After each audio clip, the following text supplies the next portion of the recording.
到底得告诉我的，呢，忙我下去，给呢，好的，那么今天呢是马二夏季课程的第二堂课。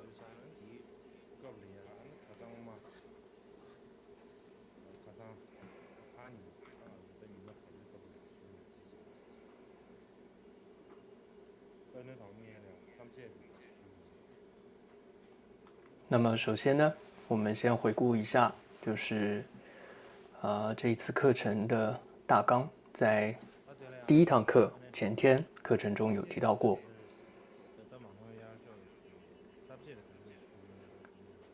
那么也就是我们马二夏季课程的大纲，最主要第一个会谈到这个原始佛教里，然后再来部派佛教，再来是大乘佛教的弘扬，所以主要是这三个部分。那么在第一个原始佛教的里面，其中有几点我们在之前前年跟之前课程都提到过了，讲过了。那内容都是跟原始佛教是有关系的。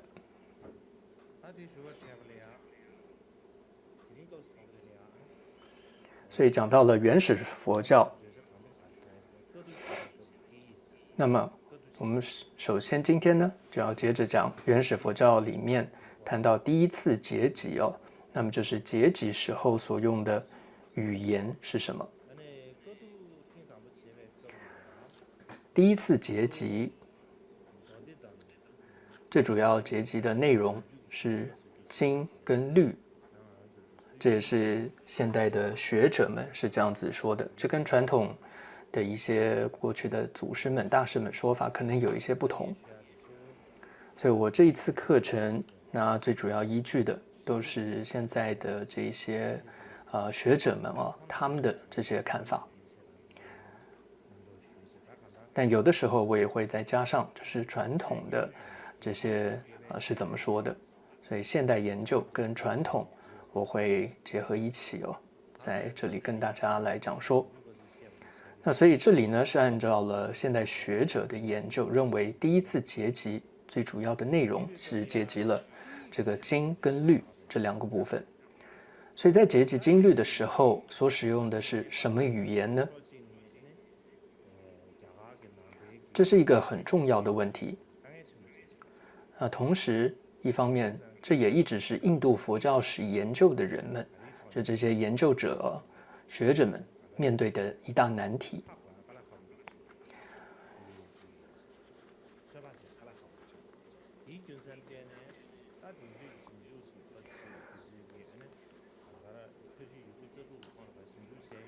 所以现在的研究者他们就有想尽了办法，那么就归纳说可以从三个角度来推测当时结集时候的使用的语言是什么。那主要是这三个角度呢，第一个就是是哪三个呢？首先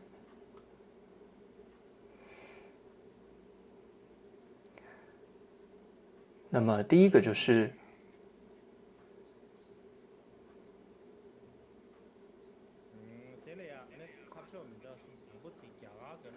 从流传到现在的古代印度佛典语言来进行反推。第二个就是因为结集的地点是在摩羯陀国，所以从结集地摩羯陀这个地方来论定。第三个是从佛陀说法的是什么语言来推断。所以从这三个角度来推测第一次结集时候所用的语言。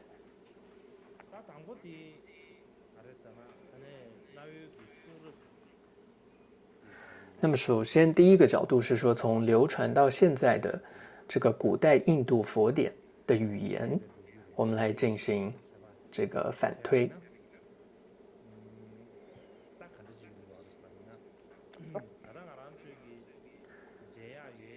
所以首先呢，我们现在可以看到的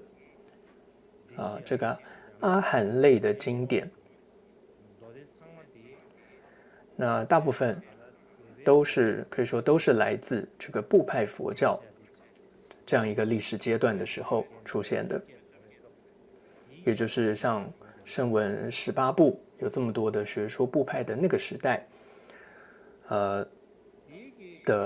就有的这个阿含类的经典。所以我们在看这些经典的时候，不管是长阿含、这个中阿含等等哦，你会看到这些经典所使用的语言，每个都不太一样。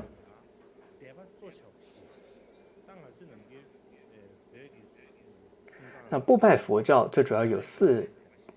大主要的部派，所以这个藏传佛教里面也是这么说，主要有4个主要的部派。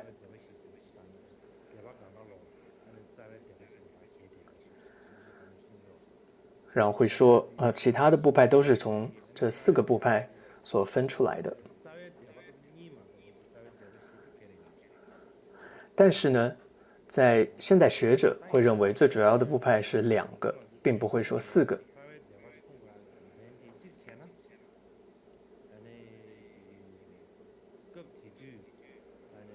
所以藏传佛教为什么会说主要的部派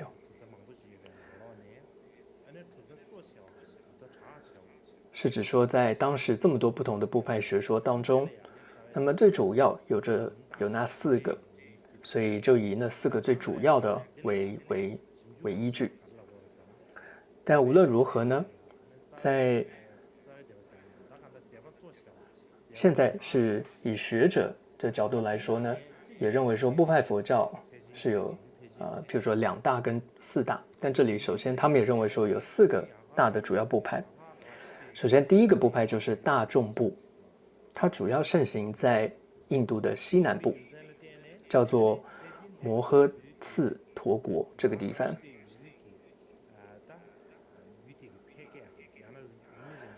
那大众部他们盛行的语言是什么呢？就是在这个摩诃次陀国他那里会用的一个俗语叫做 Prakrit 这个俗语来传承他们的经典。那么接着部派佛教中的第2个是上座部，也就是分别说部。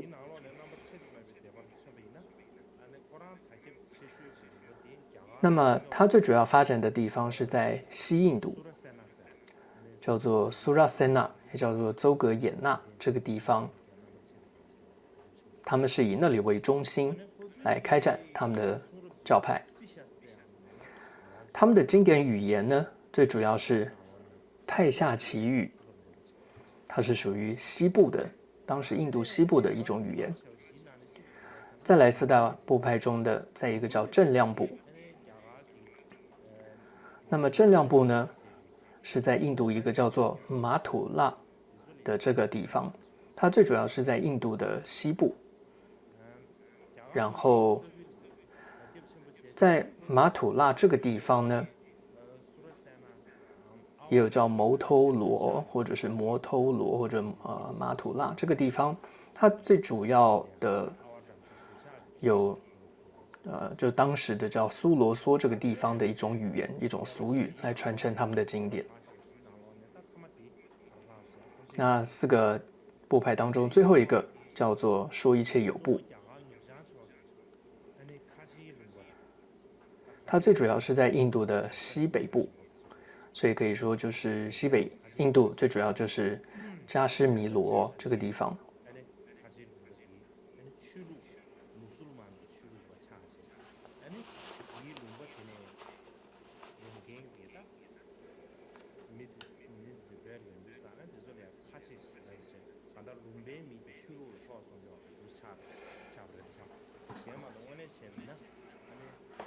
那在藏文当中会称这个加什米罗呢是这个喀切隆吧，就是说回教徒的这样的一个地方。那最主要是后来因为有很多来自于加什米罗那个地方的人，他们的信仰后来都变成是回教，所以他们到了这个藏地之后，藏地就称那个地方叫做回教的地方，但其实就是指加什米罗。总之，它是在西北印度的 Kashmir， 就是加什米罗，或者还有一个叫犍陀罗这几个地方为中心发展的。所以他们用的语言是什么呢？就是说一切有部用的语言就是梵语。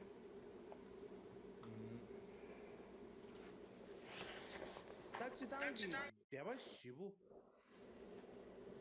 근데 근데开学点别个人心三两大度대바 시부底边早出前那边西部这个大他给全部用啊必须得到西部影响但是呢，确立这4个部派的，可以说他们一种代表性的时间吧，是已经比较晚期了。这是相对于什么呢？它是相对于南传经典来比哦。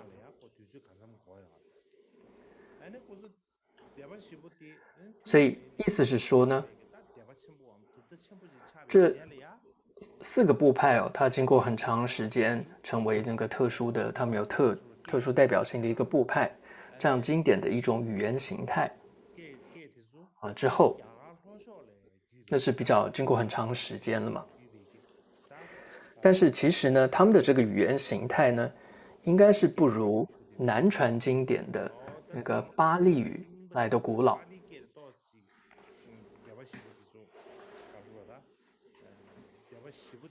换句话说，就是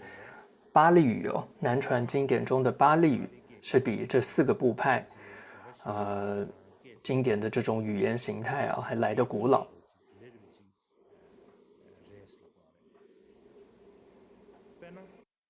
举个例子来说，比如说学者们是怎么知道的呢？怎么做出这样的结论的呢？比如说现在发现了这个关于法句经的这个古老这些语言的残片，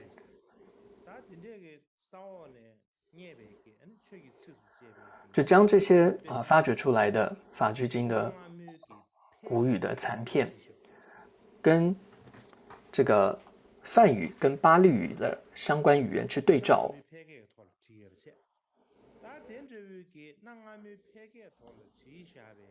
那就得到了这样的一个结论。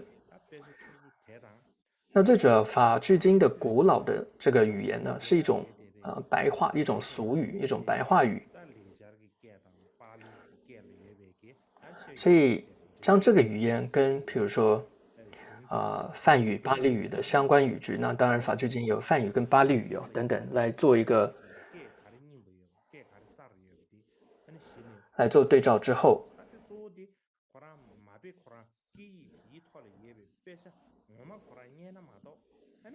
那就得出这样的结论。那当然，这样的前提是什么呢？就是说，你要能够找得到，真的看到有这样子的残片这是很重要的。由于当时这些学者他找到了这样子的古老的法句经的俗语白话语所写成的这个残片，所以才能够跟我们这里说四大部派用的发言语也好啊，各种语言来做对照，就得到了这个结论，说巴利语是更古老的。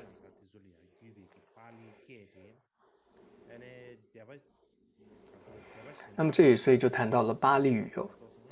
那么这里说巴利语比这个4部派的刚刚谈到这些语言是更早的，但是呢，巴利语它是不是就是第一次结集时候的语言呢？也不能这么说。那这一点呢，目前在学术界当中是并没有获得广泛的一个认可的，是没有的。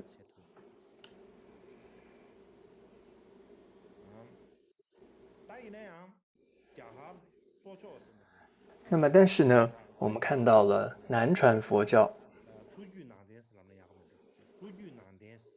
就是南传佛教的代表人物，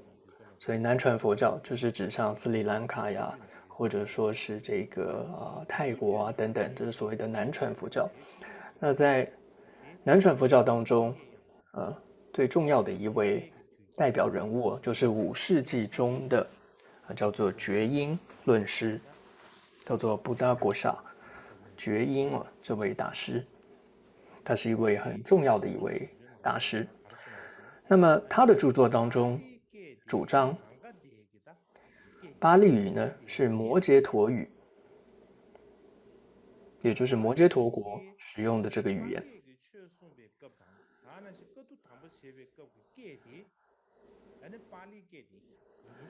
那么也是佛陀说法还有结集使用的语言。所以呢，觉因论师呢将这个巴利语称为叫根本语，也就是说根本它就是整个佛教的这个像是母亲一般哦，所以它是一个根本，所以叫根本语。这是觉因论师的一个看法。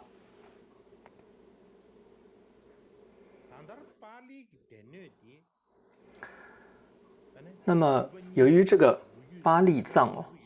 它的传承是很古老的，历史是悠久的，所以后世的这些南传的信众们、弟子们，也就更加坚信哦，的确是这个样子的。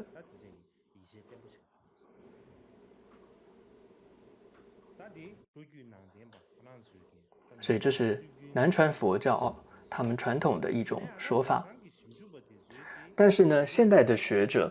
大部分的学者的看法却是不同的。他们认为呢，巴利语跟摩羯陀国的语言是有相当程度的一个差别的。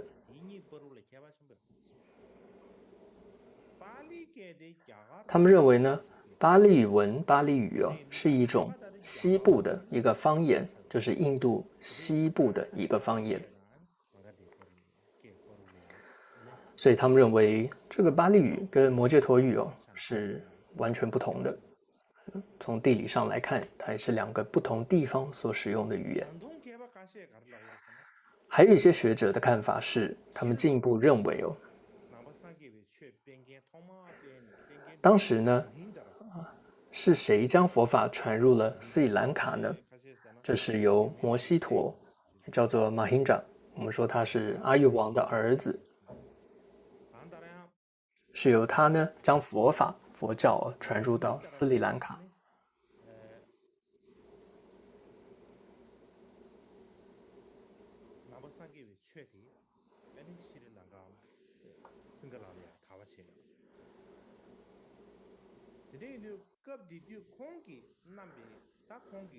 那所以他那个时候在斯里兰卡传法的时候，或者说他所带入传入的经典语言是什么呢？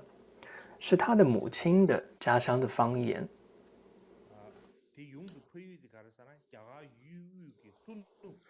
那这是什么语言呢？是属于这个中印度哦西南方的叫皮提舍，叫 Vidisa 啊皮提舍这个地方的一个古代的一个方言。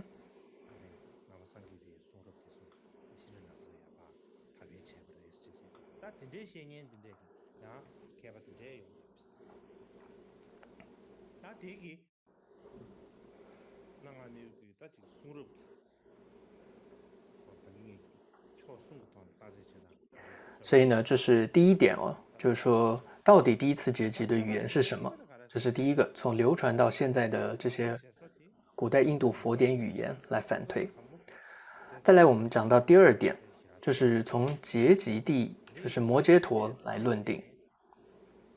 那因为大家都基本上都认同，就是第一次结集地方就是摩羯陀国，所以接着我们就从结集地摩羯陀国这个地方来看。首先，历史上我们看到，当时这个摩羯陀是中印度最强大的一个国家。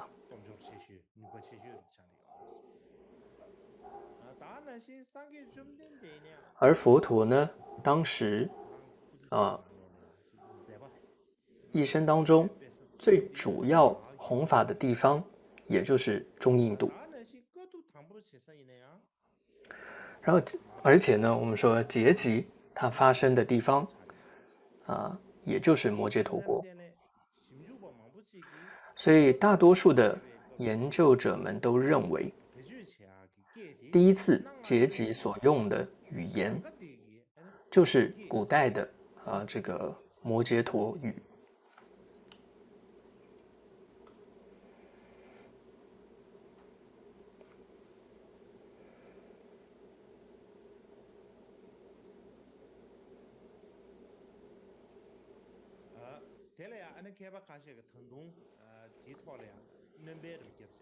同时呢，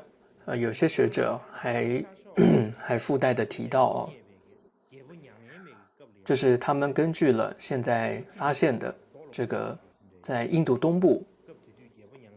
看到的阿育王的一个法敕。这个法敕是用什么语言来写的呢？是用一种当时的一个通用语来写的。因为印度各个地方有各自的语言，但是当时阿育王的法敕它是可以说一种通用语，所以他们发现，就用这种用这个阿育王的法敕这样一个通用语这件事这个事实来推断，所以佛陀时代它在中印度也好，东印度也好，应该有一种不同于这种一般日常用语的通用语。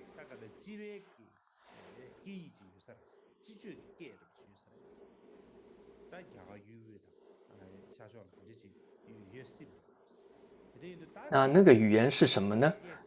就是摩羯陀语。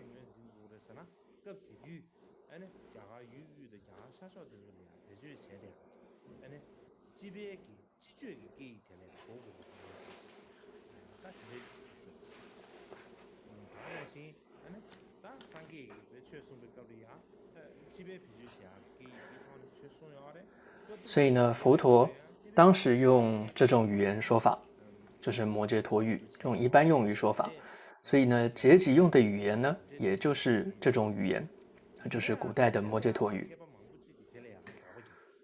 但是呢，很多学者对于这种说法他们认为说这是不正确的，这不是事实。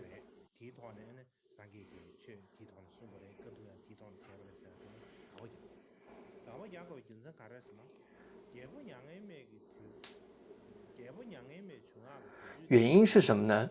因为毕竟阿育王时代是在佛灭之后100多年了，或者说有一种说法说是佛灭后200多年了，阿育王的那段时间呢。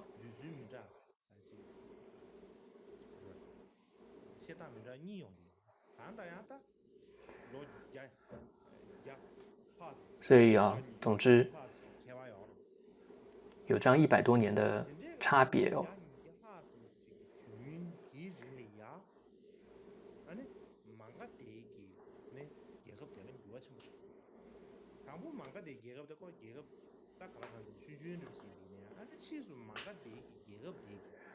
所以因为摩羯陀呢，它就在这个时候在中印度、东印度，甚至是整个恒河全领域称霸。所以可能他当时这个国家所采用的一种语言的一种通用语就是摩羯陀语。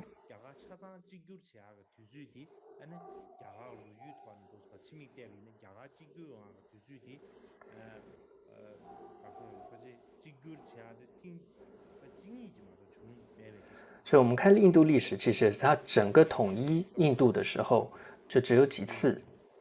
所以其中一个就是阿育王这个时代，就是摩羯陀国这样一个很兴盛的这个时代。所以换句话说，是在佛陀灭后，不管是100多年或者200多年的阿育王的这个时代，当时可以说是整个恒河领域摩羯陀国是最强盛称霸的一个时候。总之呢，就在这个时代，他们所使用的语言通用语就是摩羯陀语。就是因为国家非常的强盛，所以呢，就是大力推行这样的一个语言嘛，就变成官方语言了。所以这种通用语的采用意思就是这种通用语的采用，可能就是摩羯陀国，因为它很强嘛，所以大家都用这个语言，或者是大家之后用这个语言等等这个语言也很兴盛，而不是说在更早的时期，比如说佛陀时代就不见得用这个语言。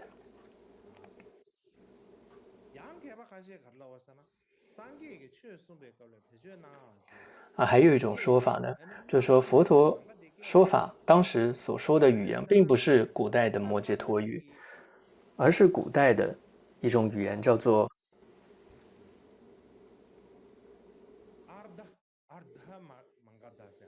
叫做半摩羯陀语。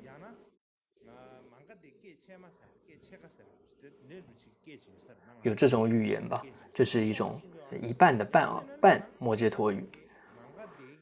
或者一种说法就是佛陀呢，是他也说摩羯陀语，他也说半摩羯陀语，就是说他两种语言他都说。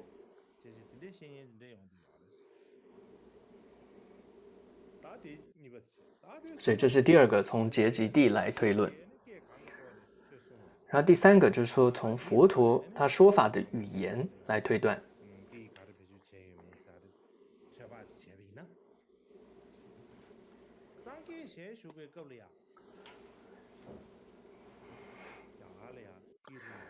那么在释迦牟尼佛的那个时代，那么当时的印度使用的语言已经非常多了。在印度不同的地区也好，或者在不同地区有各种不同的这种政体，比如说一个国家，或者经历不同的时代，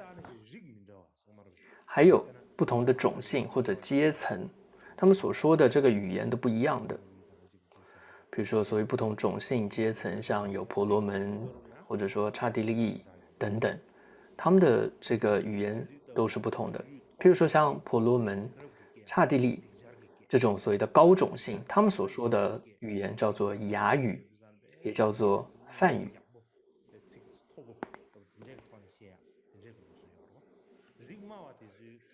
而譬如说低贱的种姓也使用的就不一样了，他就使用就是和他自己自身那个阶层相应的不同的语言。那么佛陀说什么语言呢？那我们看到文献中提到，佛陀弘法时一般不用这个梵语，不用这个雅语，而是呢根据他所教化的对象来选择判断要用哪一种语言去教化他们。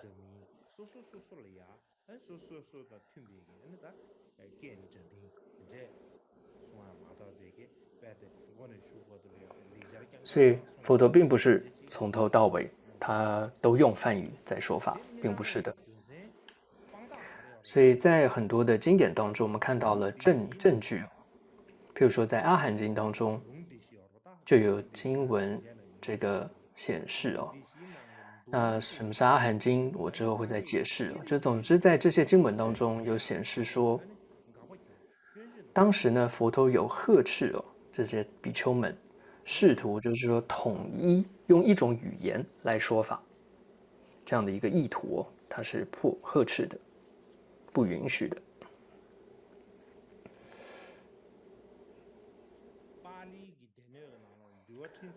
像是在巴利藏的叫律藏小品中就有一段故事，一段公案，一个典故就记载说，出生在婆罗门家庭的有2位比丘，一个叫做叶婆，一个叫瞿婆。那这2位比丘呢，曾经有一段公案，就当时他们就对师尊请求说，就说现在跟您出家的白话来说，就是现在跟您出家的这个比丘，他们的名字也不同，这个姓氏也不同，然后身世也不同，就是有贵贱的差别，还有族姓也不同，种族也不同。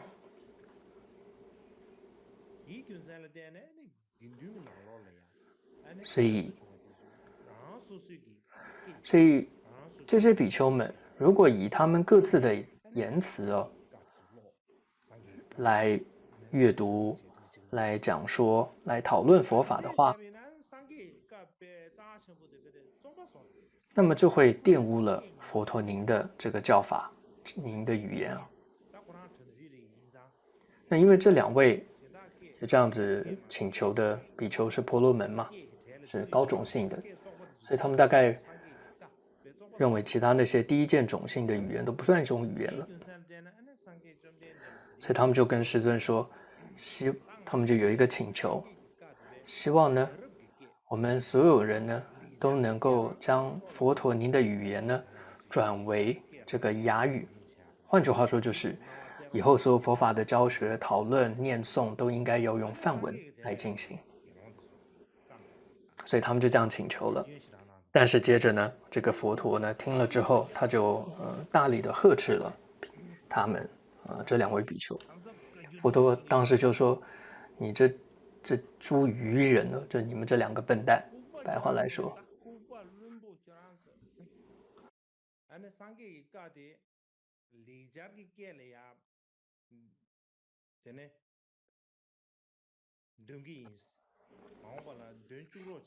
就说你们这2个愚人呐，你们这说的是什么话？怎么可以说要将所有佛陀我所说的语言用这个梵文来说呢？转为雅语呢？这样说完之后，佛陀继续说：“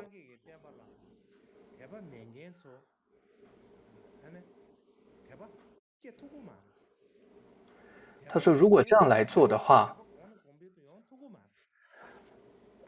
这个众生是无法对佛法升起信心的，或者他们的信心没有办法增长的。”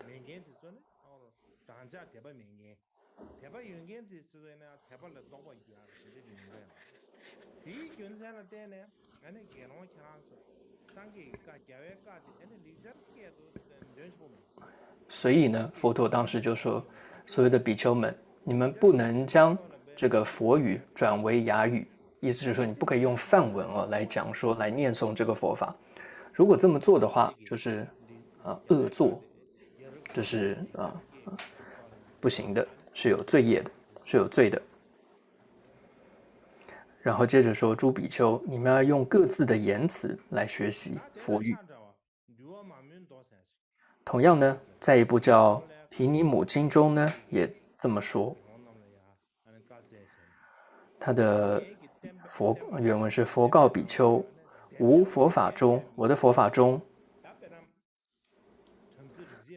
不以美言为事，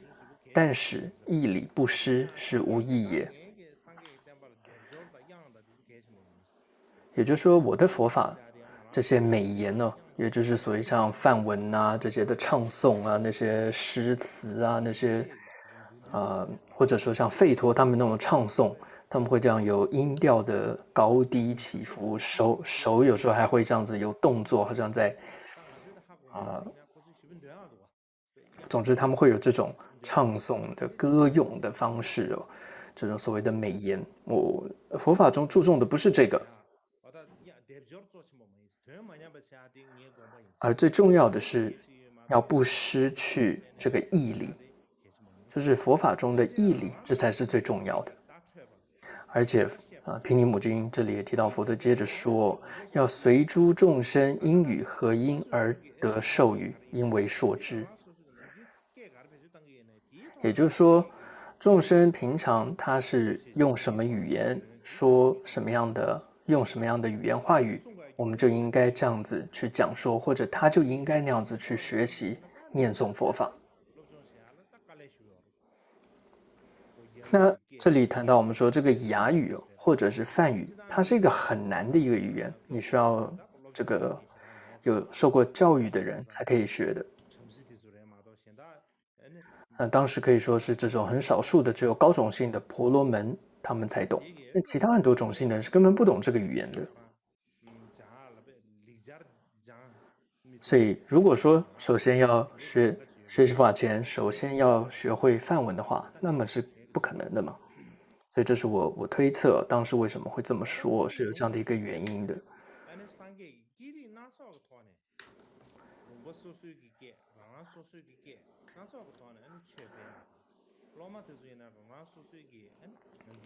所以从上面的这些文献中，我们可以知道，佛陀当时是以各种语言来弘法的，而且同意他的弟子们以各自的这个种姓阶层，或者以各个地区国家的语言来学习佛法。另外还有在这个律典当中也有一些记载，这是法藏部的4分律也有这样一个记载。他说：“佛言听随国俗，言因所解，诵习佛经。”所以你可以看到这是四分律，这最主要是中国佛教当中最主要很重视的一部律典。那么藏文当中收录的有这么一段记载，是出自《说一切有部毗奈耶杂事》。那么根本说一切有部毗奈耶杂事不只有藏译，也有中文的翻译，是由当时义净论师所翻的。所以接下来我讲说的这一个公案，是我结合了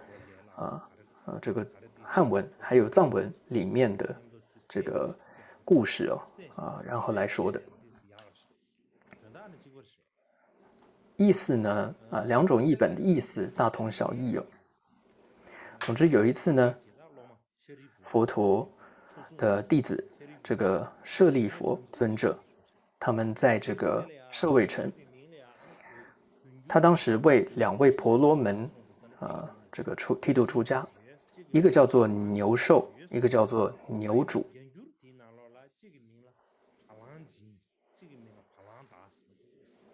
总之这里的牛兽跟牛主这2个名字呢是跟藏文里面有一点不同总之呢有这么2个婆罗门人呢跟舍利弗尊者出家，然后舍利弗也教导他们这个诵经背诵经典，读诵经典。之后呢，这2个婆罗门人呢，他们就到各个地方去游行，去化缘。那么有一天呢，他们就到了一个村落去化缘，然后当时也得到了很多的供养。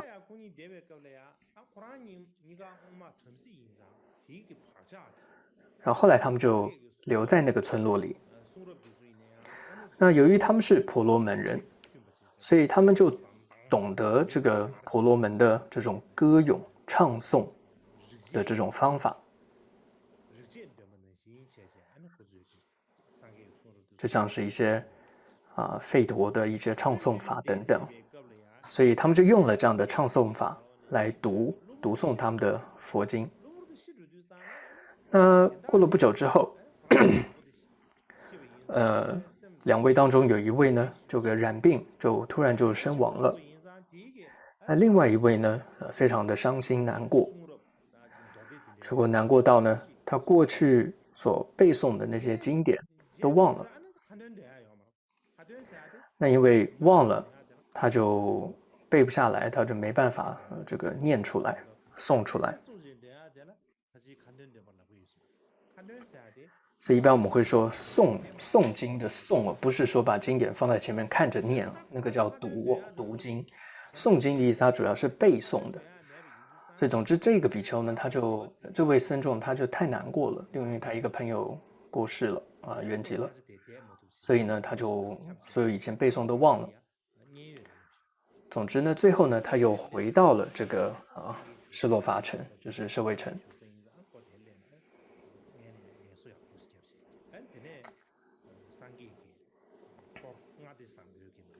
所以他就到那边休息一段时间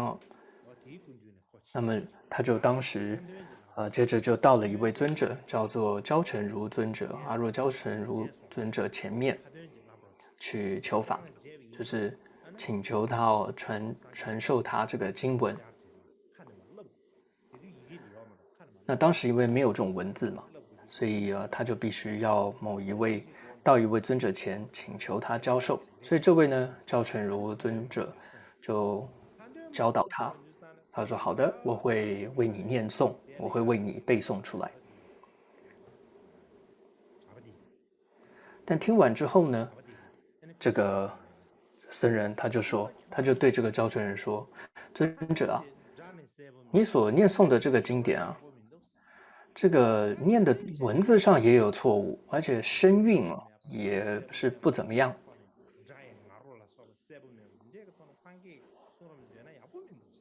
所以您这样念是不好的。那当时这位尊者就说，我以前都是这样子背诵的，我都是这样子，我都是这么做的。所以这一段呢，是在中文里面很清楚的、比较清楚的写到他们的一个对话，是在藏文里面比较没有那么清楚。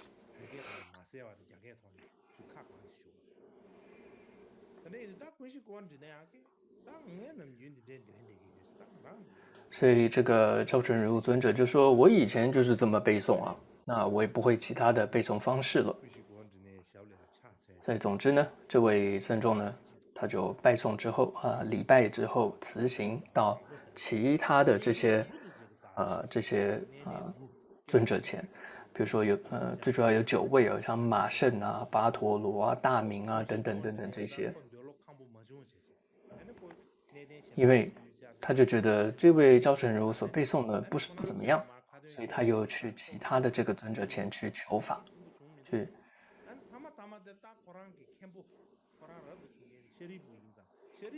总之呢，这每一位尊者讲完之后，或者为他这个诵完经之后，他还是觉得有所缺少，不满足。总之，最后他又回到了他的老师剃度师，就是舍利佛尊者面前，再去请求舍利佛为他诵经教授。那这时候他听完之后，这弟子听完他的老师舍利佛尊者的唱诵念诵之后，他就说：“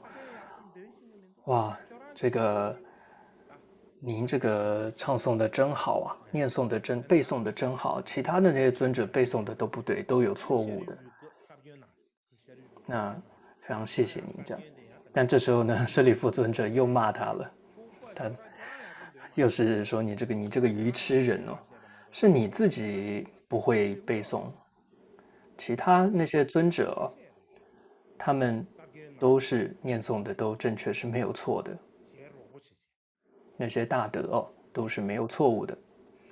所以听完之后，他也没话可说了，这位僧众也默然无言。所以当时这一段典故很多的比丘就去请问佛陀，这到底这是怎么回事？就把这件事情就跟佛陀报告了。那佛陀当时就说：“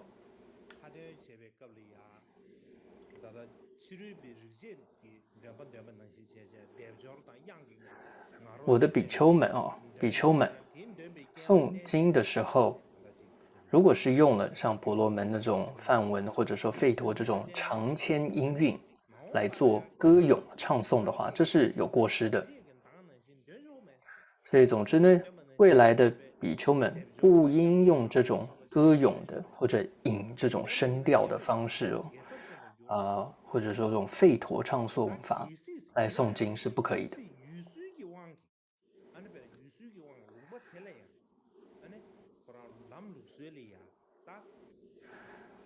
但是佛陀说，如果说各自方言里面会需要这种引声，就是有这种声调、高低声调、歌咏唱诵像吠陀那样的方式的话，那也还可以是那样念诵，那是没有关系的。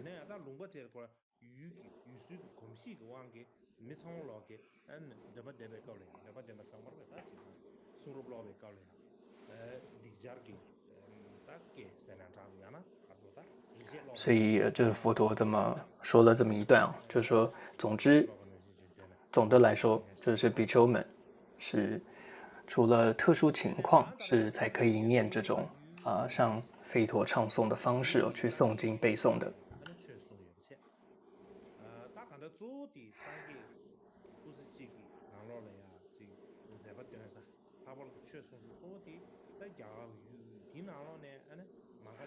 那么一般来讲佛陀最主要是在印度的中部，像刚刚提到，还有也到其他很多地方去宣讲佛法，但多数时间都是在这个摩揭陀国，还有一个叫焦萨罗国。因此呢，其实佛陀自己他使用的语言也不就是一种，不仅一种，而且你会看到当时的弟子们，他们也的确都是用各自的语言在学习着佛法。所以这就回到《结集佛经》所以呢，在结集佛经时呢，佛陀的教法它本来就存在在各种不同的语言中，所以很有可能哦，结集的时候也是用不同的语言进行了这个结集的。原因是什么？原因是，也就是结集的根本目的，这是我们要看到大迦叶尊者当时发起要结集，他最主要的一个动机是什么？就是要好好的将佛陀一生中所说的这个教法，能够原貌不变的这样的保存下来。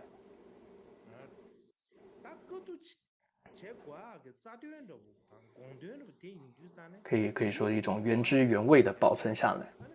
所以，如果是按照了这样一个理解，所以当时佛陀就是用多种语言宣讲的这些法义哦，你就不可能就只用一种语言来进行结集，不可能。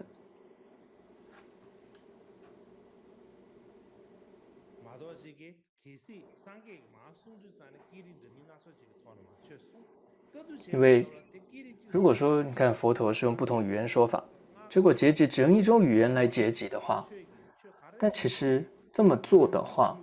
它是没有办法很原汁原味的去记录下，或者说去结集好佛陀的真正的法义的。所以换句话说，当时结集这个看法是说，不是用一种语言来结集的。好的，接着我们休息半个小时。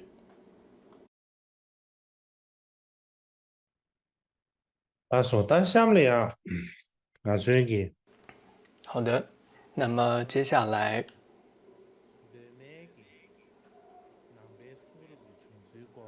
我们来讲一下这个原始佛教经典的成立。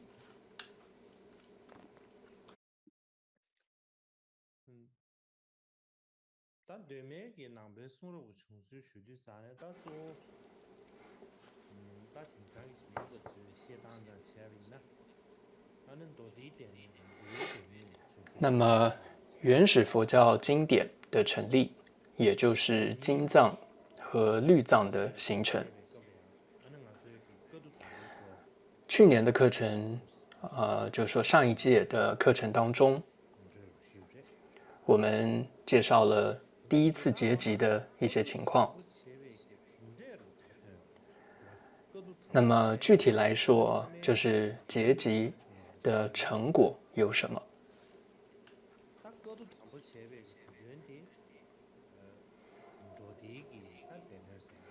那么第一次结集也就是最初集成了经藏跟律藏。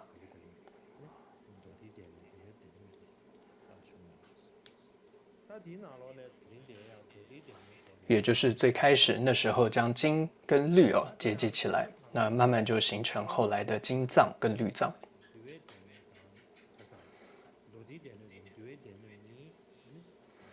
所以在第一次结集的时候，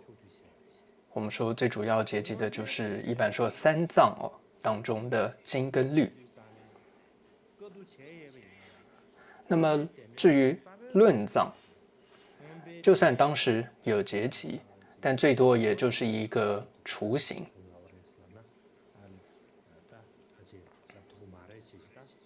换句话说，就是大部分学者认为，在第一次结集的时候，只有经跟律，并没有论。所以，如果我们问说三藏中的这个论藏是什么时候结集的呢？学者们认为是在第二次结集，那个时候在最初集成了阿毗达摩论藏。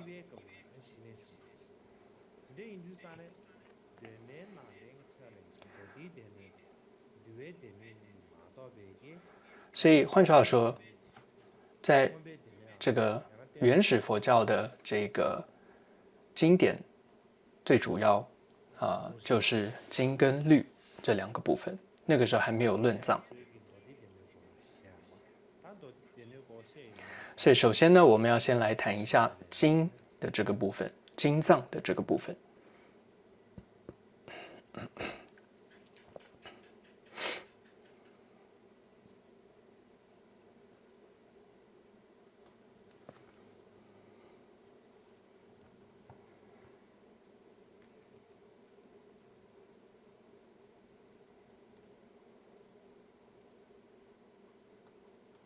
对面给哪边个圈里，到底点那个，安尼，就当参加的是等于是吧？那，打得来呀，安尼，把它加给套里啊。那么原始佛教当中，这个经藏啊，一般称为就是阿含，或者也称为阿含经。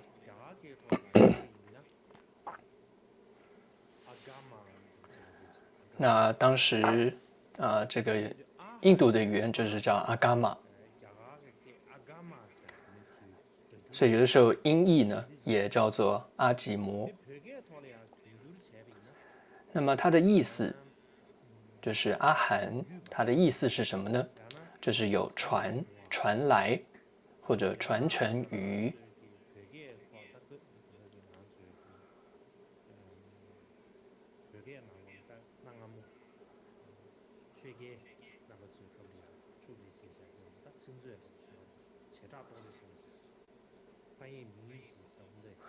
或者说，像是藏文当中有一个翻译名义大集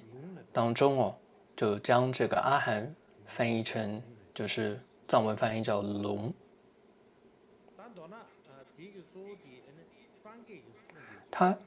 这个龙呢，它也有这种就是佛陀的教说的这个意思哦，就藏文的龙，它就是教说的意思。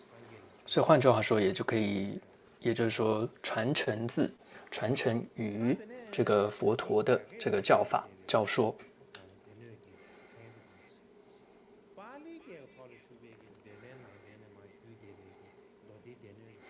那么这是在汉语当中哦。那么在巴利语当中呢，原始佛教传承下来的经藏，它叫做尼迦耶，就尼嘎雅，或者叫尼科耶。它有这种集合、集有，或者是部，或者是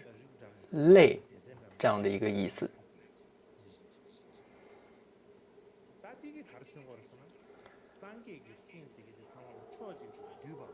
所以它的意思就是说，它集成了，或者说分类了的这种佛陀的教说，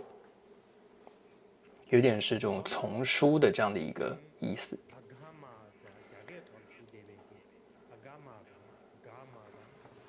所以总之，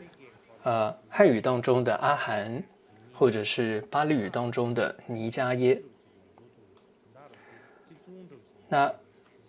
你会看到这两个字哦，它的含义可以说是相通的。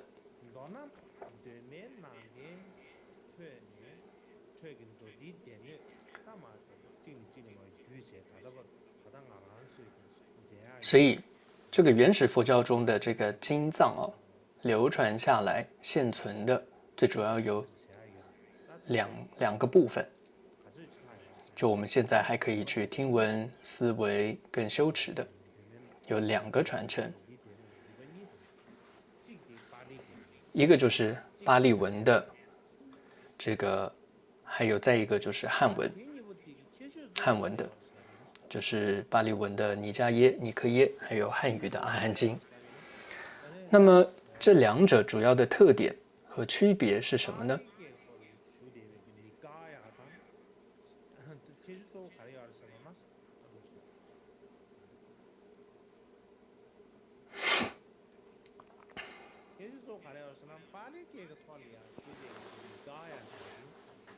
首先，我们讲一下巴利语当中的尼迦耶。首先，我们说在阿育王的那个时代，他的儿子叫做摩悉陀。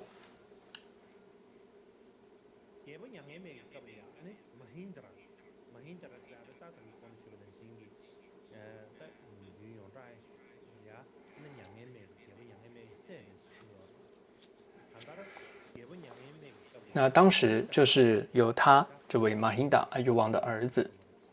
那么他是一位这个僧众，一位比丘。那么他将这个佛法传到了斯里兰卡，也就是锡兰。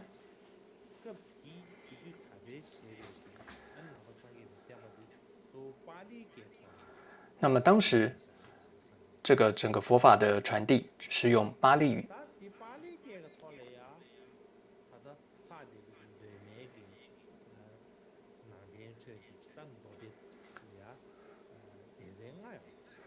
所以在当时的这个巴利语的这个可以说现存下来的典籍就是叫五种尼迦耶，五种尼科耶，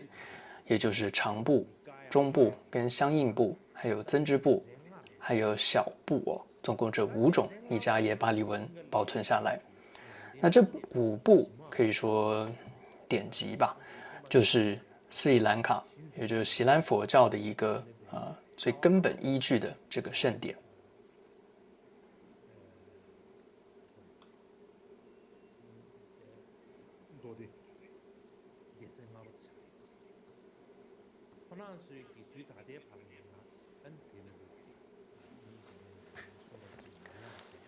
那么现在呢，他们还很好的保存了这样5种尼迦耶。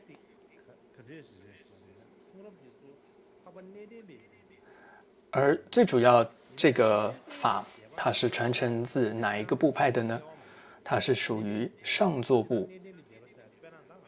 那上座部里面又还有分别又还有细分，那就有点像我们一般说藏传佛教又分为4大派。那比如说噶举派里面，它还在细分，就像是这样子。我们说这个上座部里面它又有再细分一个叫分别说部。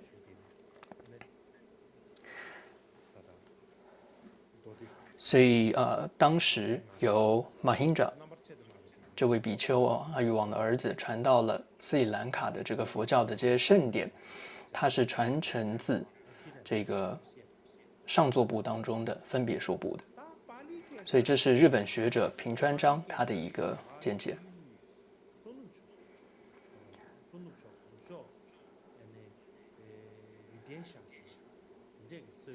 那么这个巴利语是当时中印度西南这个地方的有一个地区叫做皮底舍这个地区的一种古代方言，而这个地方呢，就是这个马欣扎这位比丘他的母亲的出生地。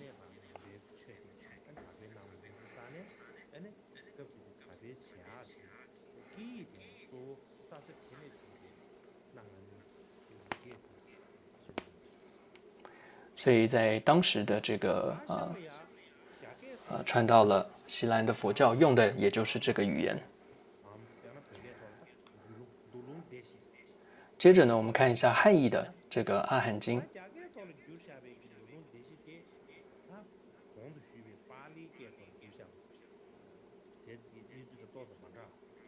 那么它和这个巴利藏的整个传承的轨迹不太一样。它是主要经由了北印度，然后通过了这个亚细亚中部、中亚细亚这个地区，然后传到这个东方的这个中国。还有一种说法，它是经过这个南海而传到广东的，然后再传到了在整个汉地弘扬开来。然后当时译成汉文弘扬开来。这不是说佛教是怎么在这个中国传扬开来的，是指说这个汉译的《阿含经》当时在中国传扬开来，或者说翻译的这一个过程。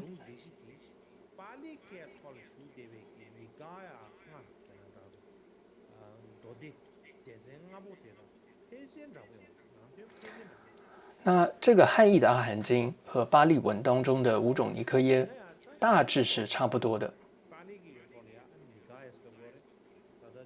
但是你会发现它的名称有点不同，一个是尼卡雅，一个是阿伽玛。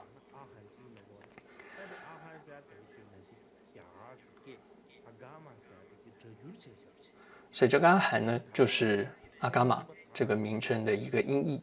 到现在还是仍然沿用了这样阿含的这样一个名称。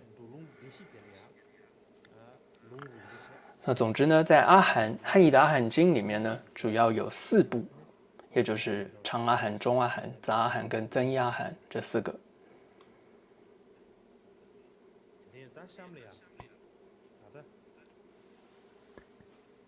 那么接着这个投影的是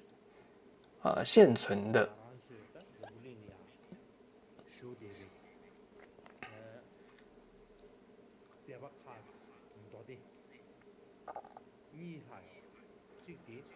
就是我们说经藏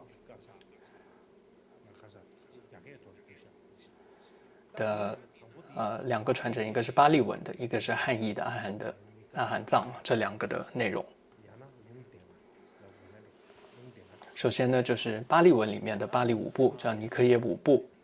它最主要就是有长部、中部、相应部、增支部、小部。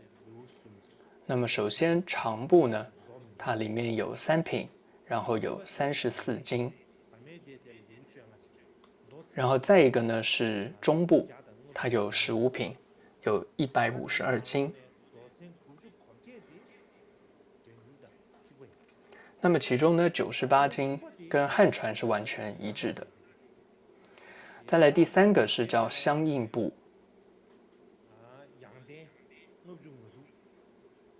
它有56个相应，然后有5品，然后有2889经。再一个呢叫做增支部，它总共有从1法到11法，然后有11集，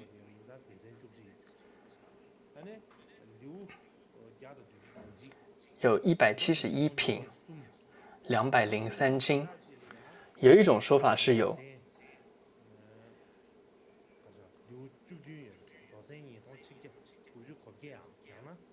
是170品另外一个说法是170品，然后经有2198或者2308经，有不同说法。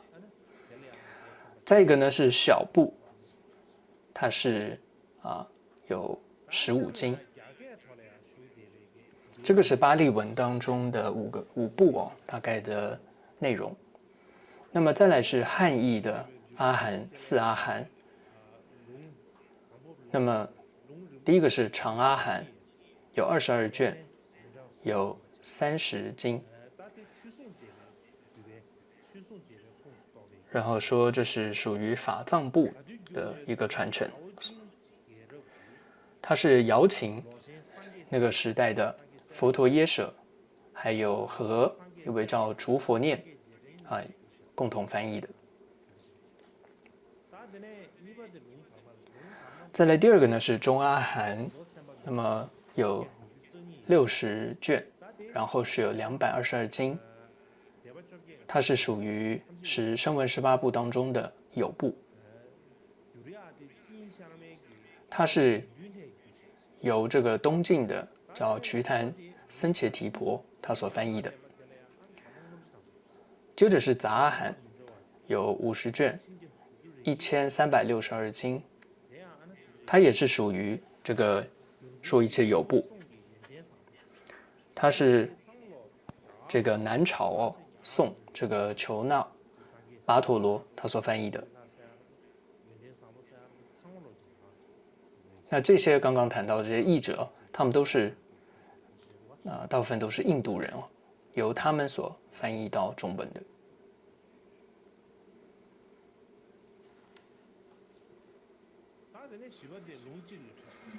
接着4阿含的最后一个叫增一阿含，它有51卷，1000多经，然后从1法到11法。那它是属于声闻18部哪一个部派是不清楚的，它也是译者跟中阿含一样，是东晋的瞿昙僧伽提婆所翻译的。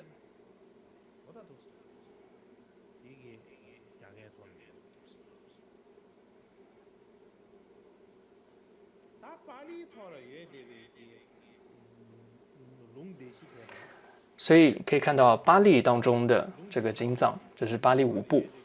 和汉译当中的四阿含，两者在形式上跟内容上呢，大多是一致的，但是也有一些不同的地方。那最主要这些差异，可能是来自于因为这么长时间的一个流传嘛，所以总是在内容上会有一些不同，有些差异就造成了。但是我们可以看到，这个当我们比较巴利文跟汉文的时候，会发现巴利文的版本是比较完整的。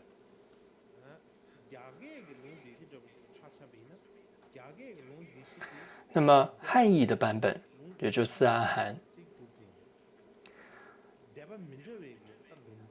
它是分别属于不同的部派的。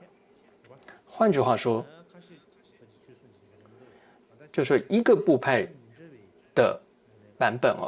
并没有完整的流传下来。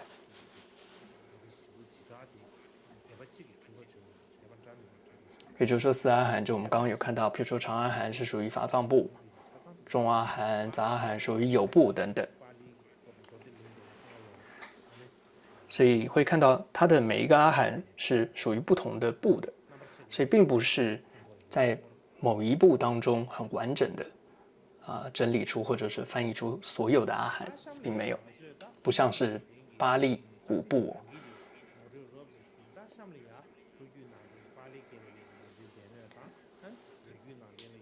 那么上面是一个粗略的一个介绍，那接下来我想再分别介绍一下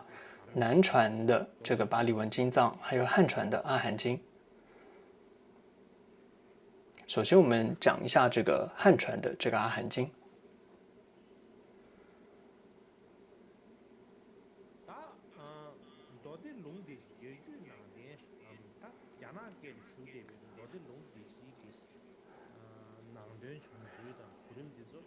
所以前面呢，我们说过了，就是中国佛教当中，或者说现在汉译当中的阿含经，主要分为4个部分。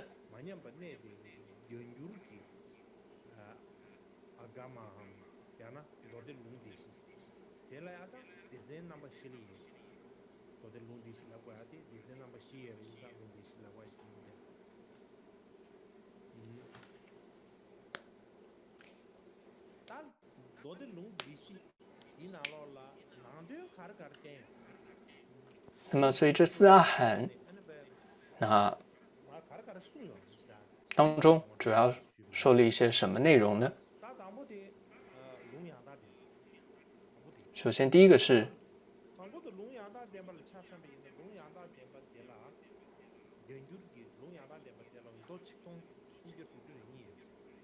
杂阿含，那它有1362经。在巴利五部当中称为相应部，它是有2889经。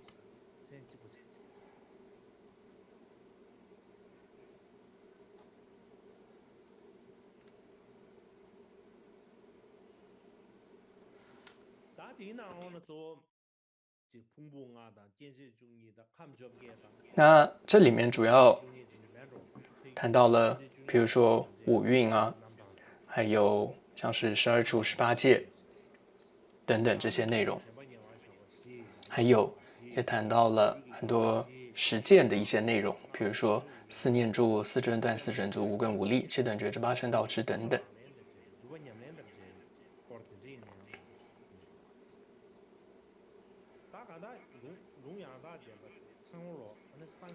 总之呢，这个杂阿含当中最主要都是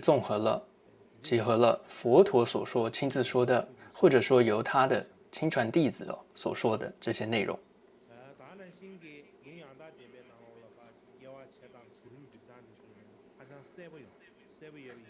而且你会看到杂阿含经当中它的分类是非常有条理的，所以对于一个想要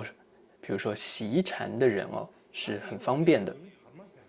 接着呢，四阿含当中的是中阿含，简略的介绍一下。那这也是巴利文也有的，所以巴利文的这个中阿含它叫中部哦，它主要有152经，但汉译当中就中阿含它是有222经，所以中阿含的内容它是对于前面杂阿含讲到了非常多的不同的我们说叫法相啊，或者说这些佛法的名相的这些内容。在这个基础之上，更进一步的对于四谛、戒还有业等等这些内容去做研究跟阐述，还有其中还有一个很多经典都有称为叫做分别的各种经也收录在里面。那这些被称为叫分别的这样的诸经这些经典，很多学者认为这个就是阿毗达摩的一个。可以说一个雏形吧，它的一个先驱跟雏形就在这里。因为就像之前谈到说，很多学者认为，在第一次结集就是只有经跟律嘛，并没有所谓的阿毗达摩，就是论的部分。但是呢，中阿含当中进一步谈到的这个有名为这个分别的各种这些经的内容，其实就是阿毗达摩论的一个雏形。另外呢，在中阿含当中还包含了有像无我，还有禅定行各种这些内容，还有佛陀成道初期的各种的佛陀的传记。同样呢，还有一部经，它叫做梭罗林经它是讲说在这个花香月夜的梭罗林里面，然后当时舍利弗尊者、目犍连、大迦叶等等佛陀大弟子们他们就坐在一起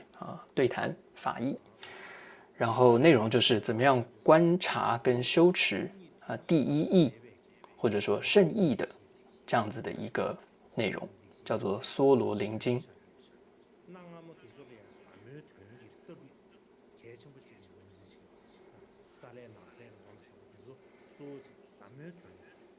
所以你可以看到，在当时对这种第一义或者说圣义圣义法性的这样一个经典呢，就是说与实相契合的这样的这些甚深的经典呢，是很重视的。所以这一部梭罗林经就是一部很受到重视的这样一个内容。再一个叫长阿含，虽然说它叫长，但它其实里面的内容是比较少的，是最少的，它是只有30经编纂而成。但为什么它称为叫长阿含呢？是因为它每一篇每一经的这个篇文是比较长的。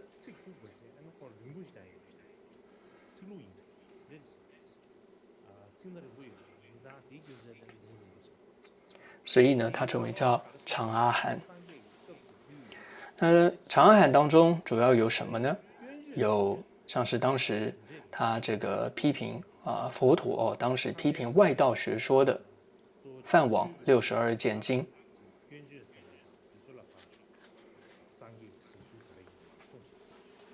也就是佛陀当时在评论外道学说的这个经典。那这部经典呢，藏文中也是有的，就是这个梵网62件经长阿含经当中的梵网62件经，这个藏文是有的。另外，长阿含当中还有一部经叫做沙门果经。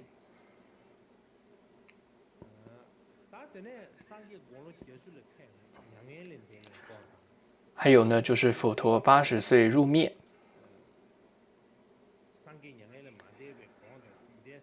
总之呢，就综合佛陀结合了他就是入灭前还有入灭之后的所有的这些传说跟这些内容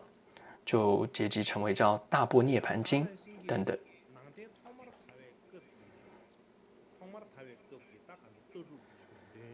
还有一部经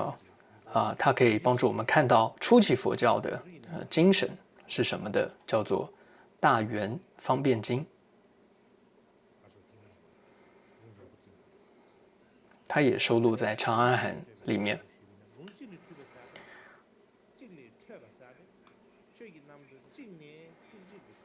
那么再来是增一阿含，那四阿含当中的第4个，它里面就有谈到11法，所以有第1法、第2法、第3法等等它总共有这11法。它类似呢是一个词典的这种形式，当中呢的经有472经。过去一种说法，就是说呢，这个杂阿含跟中阿含是属于说一切有部的，那么这个增一阿含呢是属于大众部的，有这样的一个说法。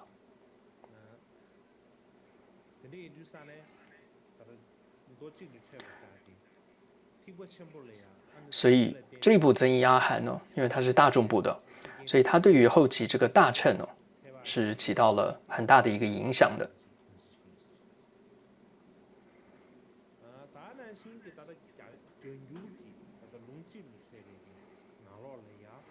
同样，在增一阿含经当中，内容上你可以看到很多关于法身观，就我们说3身当中的这个法身观的各种的见解，还有修持。还有呢，一些描写，就是佛陀的大弟子们，他们有什么样的性格等等这样的各种的传记也包含在里面。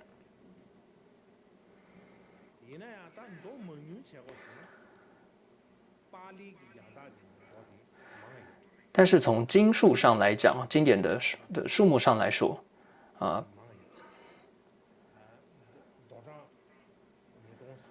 就是巴利的这个增支部呢，有2363经，但是汉译的呢，不到它的一半而已。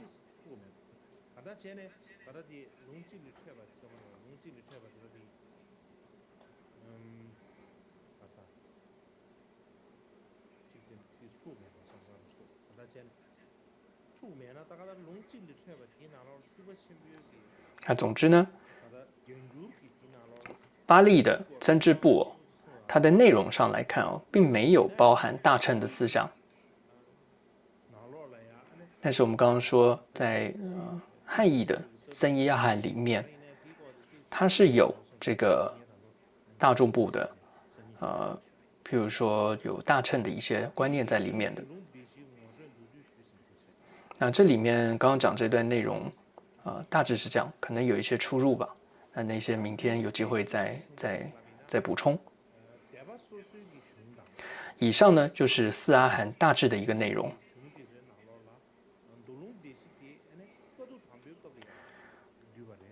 所以我们可以看到，后来在各个部派，甚至在后期的很多大乘文献典籍当中，都称这4部阿含经都认为这4部阿含经是在最初结集的时候就已经有了，就已经集成的。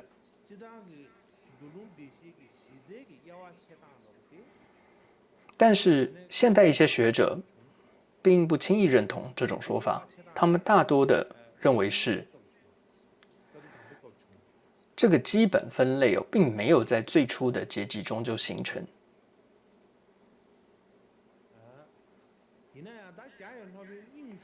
而是到了第2次结集的时候才建立的。那么这里我们讲到这段，引述到这个应顺导师的中国佛教当中很重要的一位导师叫应顺导师，他的一个说法，他认为最开始集成的并不是4部，也未必就称为叫阿含，但是的确是整个阿含部的根源。就说在第1次结集的时候，它并没有那样的分类就这样这一部那一部，并没有这样去分类来结集，甚至对于那样的内容，经典内容也没有称它就叫阿含。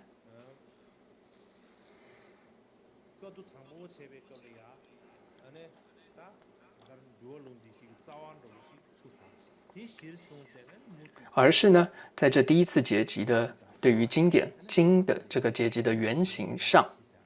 又不断的去辑录，然后去分类分化，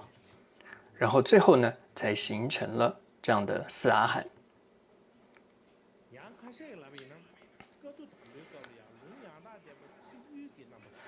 甚至还有一些认为哦，在第一次结集的时候，只有杂阿含经的最初形态出现。那么到了结集之后，第一次结集之后，另外3种阿含哦，才慢慢的成立。然后到第2次结集的时候，4种阿含才全部出现。那么对于4种阿含它出现的先后顺序，现代学者有些什么样的说法呢？一种是从它的内容来推定的，所以最先出现的是杂阿含经，然后再来是中阿含，最后才是长阿含跟增益阿含经。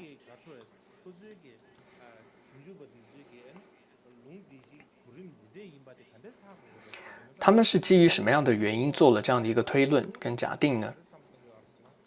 因为他们认为哦，就比如说内容的一种展开，必定是从简单开始，然后慢慢越来越复杂。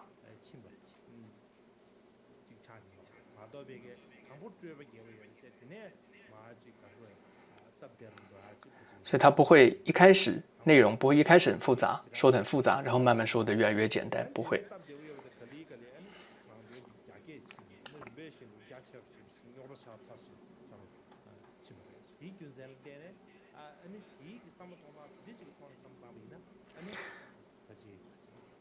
所以从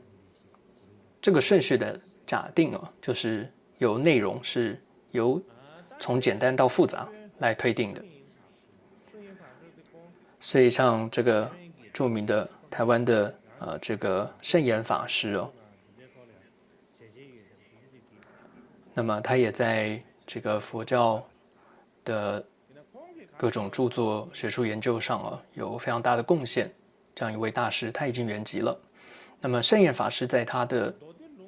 著作当中啊，也提到这么一段话哦，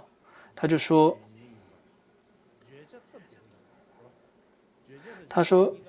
你可以看到这个4种阿含经哦，4阿含经当中的，首先杂阿含经的叙述哦，是非常简洁平淡的。然后中阿含经呢，也差不多相近，跟杂阿含经差不多，很简单，很平铺直述这样子。然后到了长阿含经和增益阿含经的时候，就变得不一样了。”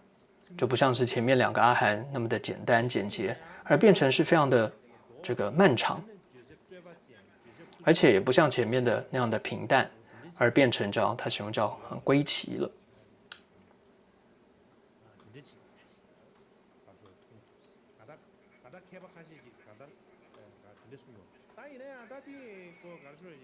所以这是按照内容的由简入繁的一种判定方法。所以这是一些我们可以看到一些大师们、一些学者是这样认为的。但是呢，这只能算是一种假定哦，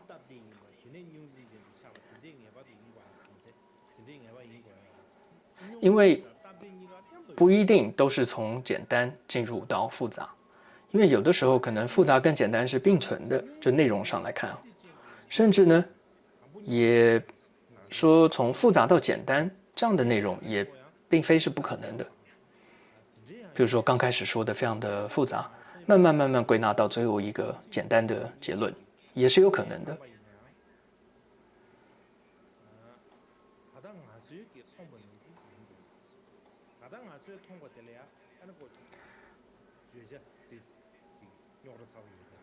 而且呢，我们说长阿含经、增亚含经最初的形态哦，可能跟我们现在看到的形态是大不相同的。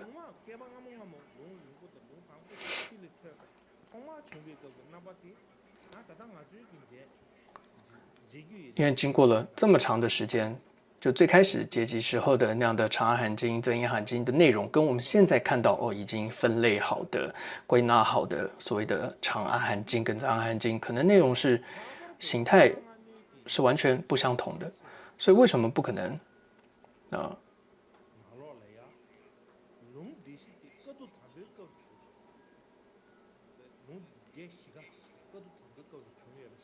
不可能在，所以为什么不可能在第一次结集时就出现呢？而且呢，古代的佛典啊，几乎都一致称这个四阿含，认为四阿含在第一次结集时就完全的已经结集出来了。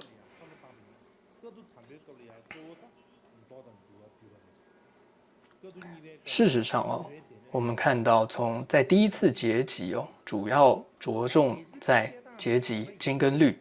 第二次结集着重在洗净律藏这个事实。从这个事实来看的话，应该在第一次结集的时候呢，阿含的这个基本分类就已经出现了。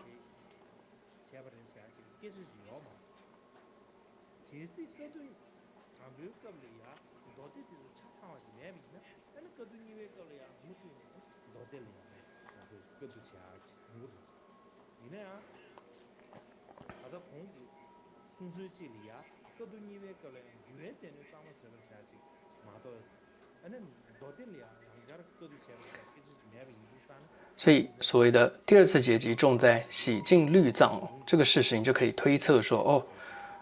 这个前面的经藏应该第一次结集就已经完全了，都已经完全的结集好了。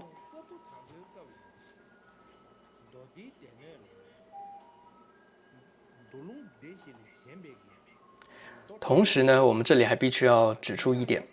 就是第一次结集的这个经根，这个经藏哦，除了四阿含外，还可能有这个叫杂藏。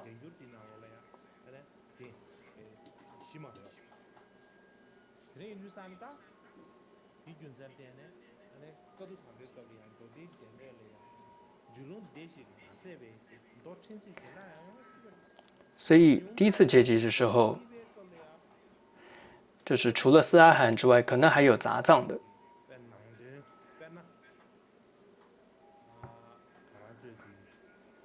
或者至少在第二次结集的时候，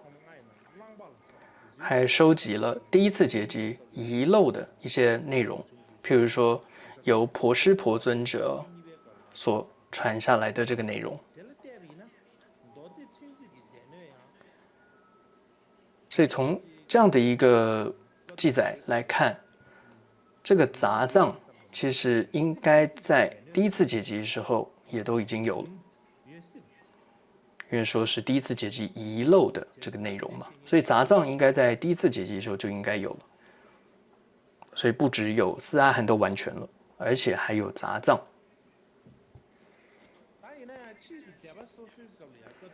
所以这样就可以说是有五阿含哦，等等。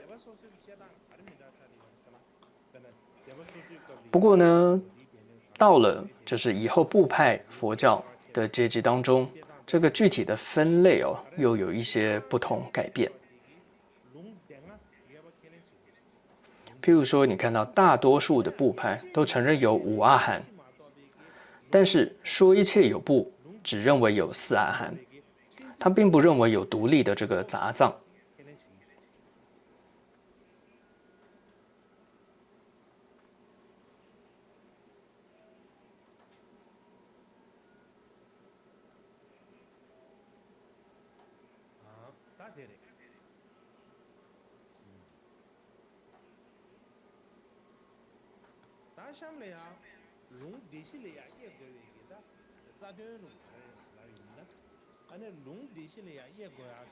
那么，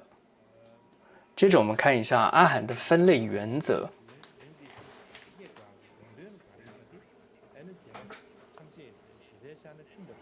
那针对于这个4种阿含的分类这个原则，各个部派基本上看法是相同的。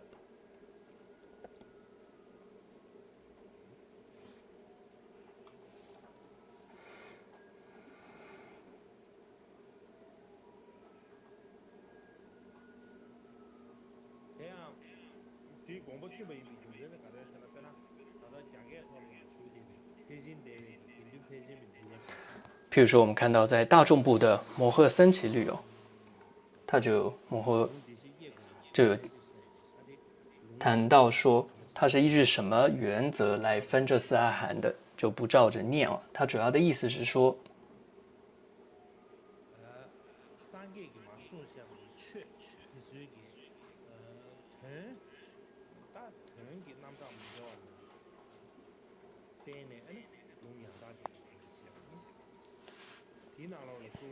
往我当道当成就当南极的他就挺难的，对呢，他认为就是说，佛陀所说的不同的义类哦，然后这是不同的含义类别，然后编辑成为了杂阿含经。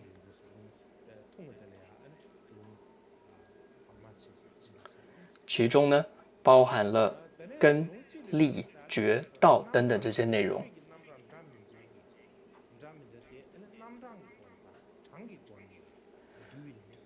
那如果是根据篇幅，第一个是根据不同的义类编辑而成呢，那再来是根据篇幅的长度，所以就有长、中的分别，就变成有长阿含经跟中阿含经。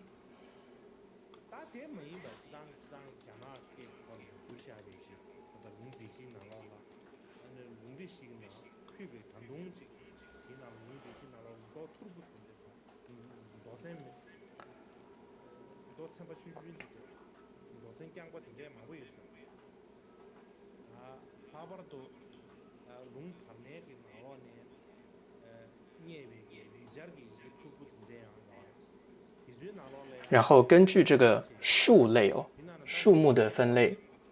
然后统摄排序分类，就编为了增一阿含经。所以摩诃僧祇律当中有这么样的形容。那么另外，在一个学者也提到，在汉译的4阿含当中哦，或者说4阿含的这些内容啊，除了上面谈到的4阿含之外，还有相当多的叫做部分经或者单一经等等。还有呢，在中阿含当中也发现，在中阿含发现的这个梵文片段中呢，也有几部单经。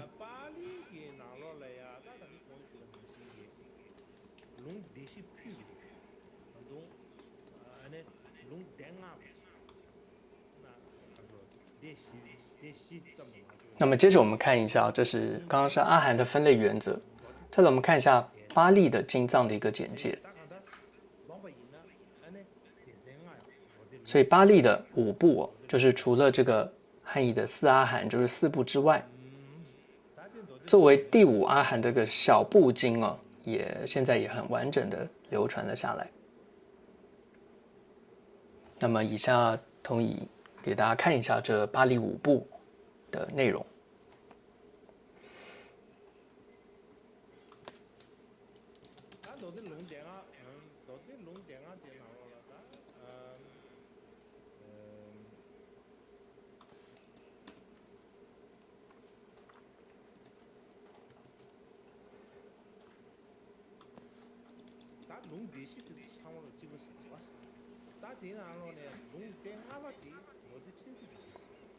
那么巴利藏里面的5部，4部是一样的。那第5种叫做小部尼科耶，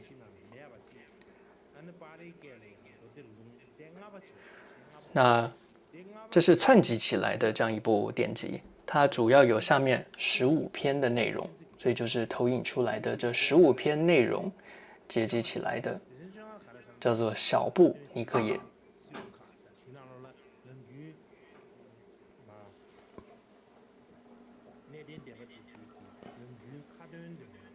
首先，第一个叫小颂啊，就是当时的这些僧众们他们要背诵的这些内容。再来是法句，再来是自说，然后如是语，还有经籍，然后天宫事、恶鬼事。第8个是长老记，在第9个是长老尼记，再来第10个是本身，11是意事，再来是无碍之道，13是譬喻，14是佛种性。它指的就是佛的，对，就佛种性这个部分。再来第15个是行藏。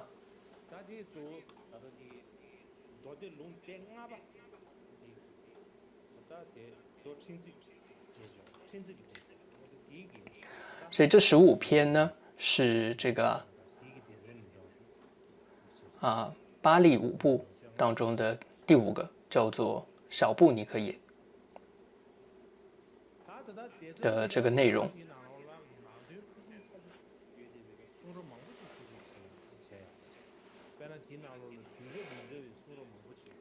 那么这个15篇文或者15经，就巴利小部里面收录的，是一个内容非常丰富的佛教文献的一个集合，它包含了不同时期的一些经典，譬如说像经籍、法句经、自说经、长老记、长老尼记，还有本身经等等。它甚至可能比这个汉译的四阿含还更为古老。总之，它的时间是非常古老的，甚至呢可以追溯到是佛陀在世的那个时候的内容，就是巴利小部这里面所收录的这些精彩的内容，比如像经籍啊、法句经啊、自说经啊、长老记、长老尼记、本身经，这些可能是佛陀在世时候就有的这些内容，所以比四阿含还古老。那怎么知道的呢？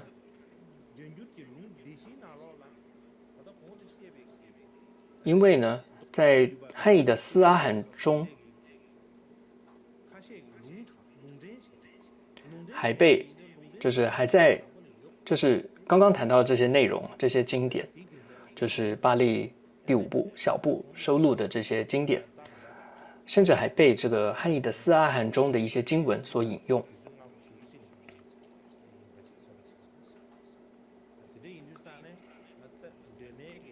所以呢，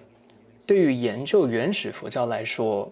刚刚谈到的这个巴利5部当中的第5部，这个巴利小部当中的这些经典，在对于研究原始佛教来讲，这些经典可能比四阿含是更有价值的，因为呢，透过这些经典，提供了可以帮助我们可以了解这个早期佛教思想是什么。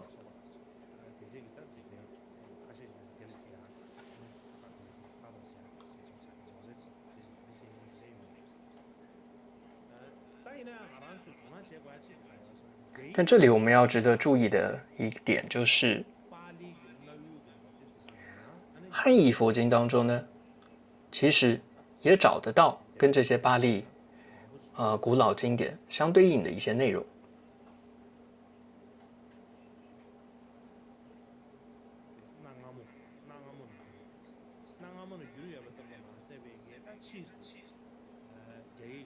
所以汉文当中，而且汉文当中也近代现在也已经将巴利三藏中的律藏和经藏完全翻译出来，就叫做南传大藏经。所以这就也方便现在我们做研究、阅读等等。那么至于藏文方面，这些内容是很欠缺的，比如说4种阿含都没有。当然有一些零星的这些经是有的，内容是有的，但4阿含是没有翻译成藏文的。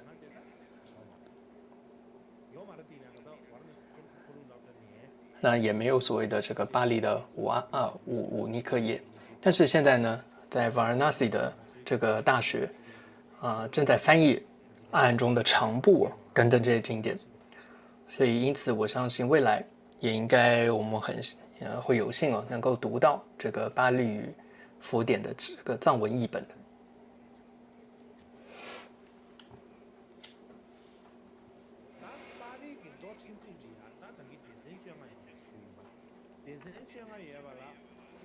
那么刚刚谈到巴利小部就是这第5部，它主要有15经嘛。那15经它可以分成6类，一种就叫法句，在过去汉译也翻译成两部经，一个叫法句经，一个是法句譬喻经。然后藏文当中也有这个点丁曲贝大师他从巴利文翻译过来的一个译本。第2个是叫自说经，这个汉译中是没有的，但是在藏语很早期就被翻译了。它当时是由印度的堪布阿舍里叫 P.T. 耶帕巴卡拉，还有译师班智达仁千秋翻译的，等等。然后据说藏文当中好像也有一个对于这部自说经的解释。再来第3类别叫本释，它相当于汉译的叫本释经。在第4个就是经集，它就是汉译本当中叫做异族经。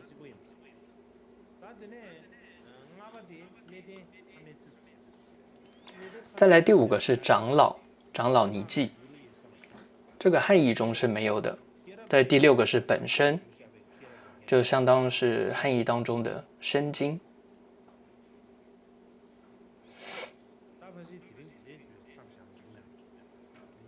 好，我想今天大概就讲到这里。那么接着明天后天2天休息。好的。